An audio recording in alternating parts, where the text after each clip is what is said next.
தனுசு ராசிக்கான 2026-27 குரு பயிற்சி பலன்கள்.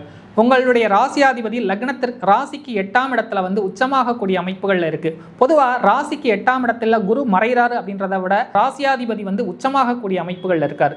ஸோ அப்போ இடமாற்றங்களை கொடுக்கக்கூடிய அமைப்புகள்ல இருக்கும். நீண்ட வெளிதூர பயணங்கள், இடமாற்றங்கள், வேலையில் மாற்றங்கள் ஏற்படக்கூடிய அமைப்புகள் இருக்கும். அதுலேயும் ஒரு சில படிப்பணிகளை கொடுக்கக்கூடிய அமைப்புகள் இருக்கும். 2ஆம் இடத்தை குரு பார்க்கறதுனால என்ன ஆகும்னா, குடும்பத்தில் இருக்கக்கூடியவங்களோட நல்ல ஒரு ஆரோக்கியம் மேம்படக்கூடிய அமைப்புகளை கொடுக்கும். ராசிக்கு 4ஆம் இடத்தை பார்க்கறதுனால சொந்தமாக வீடு, மனை, வண்டி, வாகனம் வாங்கக்கூடிய அமைப்புகளும், ஃபினான்சியலாக கொஞ்சம் ஸ்ட்ரகிள் இருக்கும். ஸோ தேவையில்லாத விஷயங்களை செலவு பண்ணுறது, டெத் இன்வெஸ்ட்மெண்ட், இந்த மாதிரியான விஷயங்களை கொஞ்சம் இன்வெஸ்ட்மெண்ட் பண்ணிக்கிறது, இந்த மாதிரியானது ஆடம்பர தேவைகளை கொஞ்சம் சுருக்கிக்கிறது இந்த காலகட்டங்களில் நல்லது. பணவரவு சார்ந்த விஷயங்களில், அதுவும் கொலாட்ரல் சார்ந்த அமைப்புகளில் யாருக்கும் கையெழுத்து போடுறது, இந்த மாதிரியான விஷயங்களை கண்டிப்பாக கூடாது.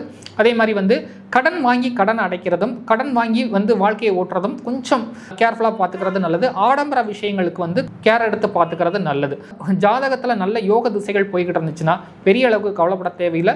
குரு பயிற்சி ஒரு சில படிப்பினைகளை தரக்கூடிய அமைப்புகளையும் பணத்தினுடைய அருமையையும் புரிய வைக்கக்கூடிய ஆண்டாக இந்த 2026-27 காலகட்டங்கள் இருக்கும். அப்படின்றதுனால கொஞ்சம் அட்ஜஸ்ட் பண்ணி போய்கிட்டீங்கன்னா அடுத்த வருஷம் வரக்கூடிய குரு பயிற்சி உங்களுக்கு மிகச் சிறப்பான யோக பலனை வாரி வழங்கக்கூடிய ஆண்டாக இருக்கும் அப்படின்றத தெரிவிச்சுக்கிறேன். ஸோ வாழ்த்துக்கள், நன்றி.